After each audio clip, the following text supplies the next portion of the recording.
sinners.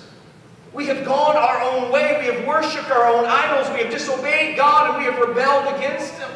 God told Adam in the very beginning that if they sinned, if they disobeyed, if they ate from the tree of the knowledge of good and evil, that they would die.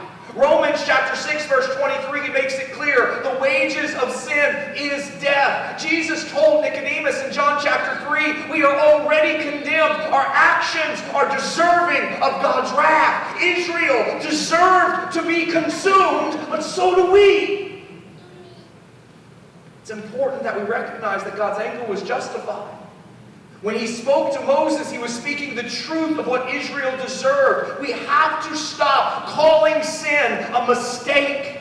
We have to stop acting like it's a small thing. Jesus died for it. And I don't want to pretend that Jesus died for my mistakes. You know what a mistake is? A mistake is when they forget to put your fries in the bag when you order through the drive-thru. That's a mistake. Jesus didn't die for that. Sin is what Jesus died for. Let's stop acting like we just did one little thing or this little thing. We are sinners and God is gracious.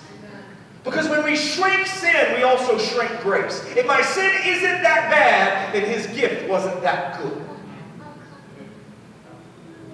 We've got to stop acting like and calling sin a mistake. God never ever, study the scriptures, God never calls sin a mistake.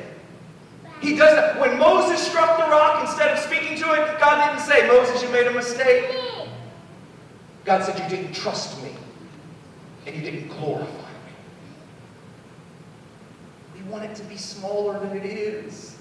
But for God to be seen in all of His glory, our sin has to be seen in all of its messiness. God calls your sin and my sin, all of it, He calls it rebellion, rejection, adultery, disobedience. Sin is not a mistake. Sin is deserving of death. And without the shedding of blood, there is no forgiveness of sin.